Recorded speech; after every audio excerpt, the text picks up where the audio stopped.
This is the bin I put the kale in last night, and man, you can smell it. So I'm gonna go ahead and unbury it just a hair and add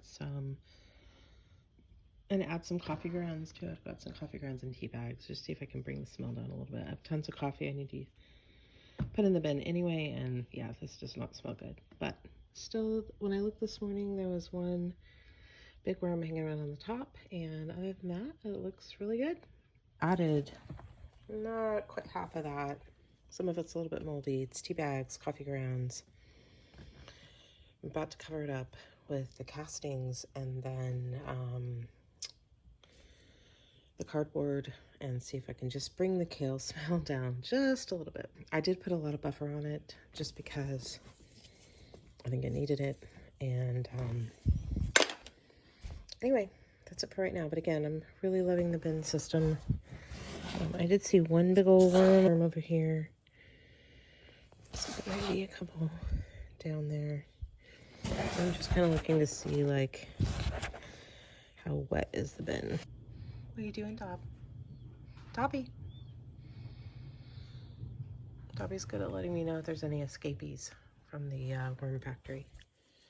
I'm also looking to see what the moisture content is. This is the first time I've run a bin. And it's in the 20s in Nashville this at night. So we're running the gas fireplace, which these are pretty close to. My house sits on a crawl space, and the floor will be cold when you'll move a box.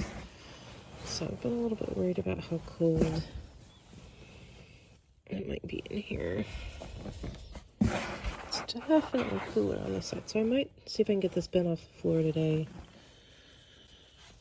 Just kind of still trying to figure out the right mix of what goes in it and liquid and letting it set, because this box isn't going to have tons of, there's a worm moving,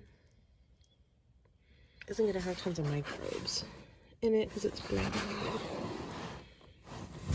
So, and of course every time I mess in here, then it moves some of the cardboard down, which probably absorbs some of the liquid that's in here.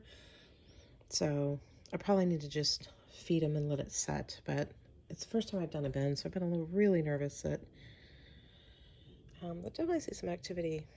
Really nervous about just keeping it the right consistency. I only drilled holes on the sides. I didn't do the lid because of cats.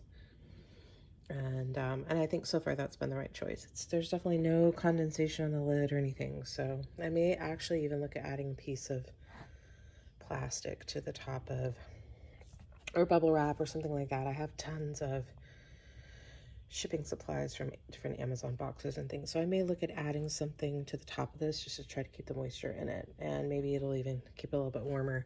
I think if I had to do it again, I probably would put cardboard on the bottom just because it would give it a little bit more cushion. And I'm just kind of in a dark spot, so it's hard to tell. Next time I'll pull this out a little bit further, tell if there's any baby worms down in here. There were quite a few when I put it in here the other day.